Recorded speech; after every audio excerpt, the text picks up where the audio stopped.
اعوذ باللہ من الشیطان الرجیم بسم اللہ الرحمن الرحیم۔ باب زکوٰۃ دینا اسلام میں داخل ہے۔ حدیث نمبر 46۔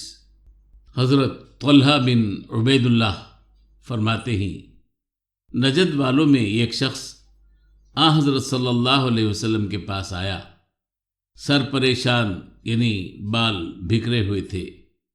ہم اس کی آواز کی بھن بھناہٹ سنتے تھے اور ہم سمجھ نہیں پا رہے تھے کہ وہ کیا کہہ رہا ہے، یہاں تک کہ وہ نزدیک آن پہنچا۔ جب معلوم ہوا کہ وہ اسلام کے بارے میں پوچھ رہا ہے، حضرت صلی اللہ علیہ وسلم نے فرمایا کہ اسلام دن رات میں 5 نمازیں پڑھنا ہے۔ اس نے کہا، بس اس کے سوا تو اور کوئی نماز مجھ پر نہیں۔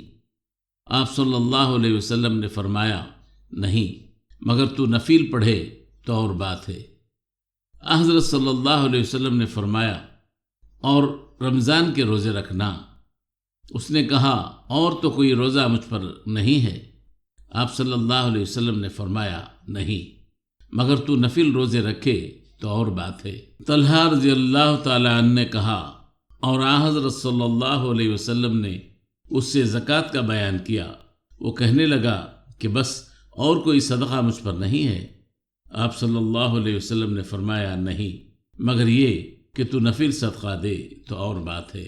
راوی نے کہا، پھر وہ شخص پیٹ موڑ کر چلا، یوں کہتا جاتا تھا، قسم خدا کی میں نہ اس سے بڑھاؤں گا نہ گھٹاؤں گا۔